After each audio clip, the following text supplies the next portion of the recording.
संसदीय लोकशाहीमध्ये संसद हे ते ठिकाण आहे ज्या ठिकाणी कार्यपालिकेला प्रश्न विचारले जातात आणि त्या प्रश्नाचं उत्तरदायित्व सुद्धा सुनिश्चित केलं जातं. मित्रांनो, संसदीय लोकशाहीमध्ये कार्यकारी मंडळ म्हणजेच यामध्ये राष्ट्रपती, राज्यपाल, पंतप्रधान, मुख्यमंत्री आणि यांच्या नेतृत्वाखाली असलेलं मंत्रिमंडळ यांचा समावेश होतो, ज्याला आपण कार्यकारी मंडळ असे म्हणतो. तर विधिमंडळ हे जनतेतून निवडून आलेल्या सर्व प्रतिनिधींचं मिळून बनते. जे कार्यकारी मंडळ असतं ते कार्यकारी मंडळ हे विधिमंडळाचाच एक भाग असतं आणि आपल्या धोरणांसाठी ते विधिमंडळाला जबाबदार असतं. आणि या कार्यकारी मंडळाची जी जबाबदारी असते ती विधिमंडळामध्ये प्रश्न विचारून सुनिश्चित केल्या जाते.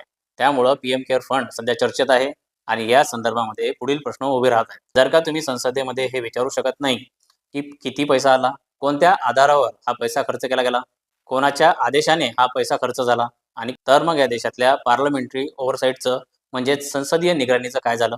मग या देशामध्ये संसदीय निगराणी आहे कुठं? मित्रांनो, भारतीय संविधानामध्ये चेक्स आणि बॅलन्सचा सिद्धांत आहे.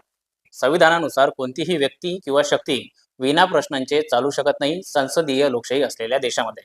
परंतु या बाबतीमध्ये भारत सरकार हे कायदेशीर ढाल वापरत आहे आणि भारत सरकार या प्रश्नांपासून वाचण्यासाठी लोकसभा प्रक्रिया आणि कार्यसंचालन या नियमांचा आधार घेत आहे.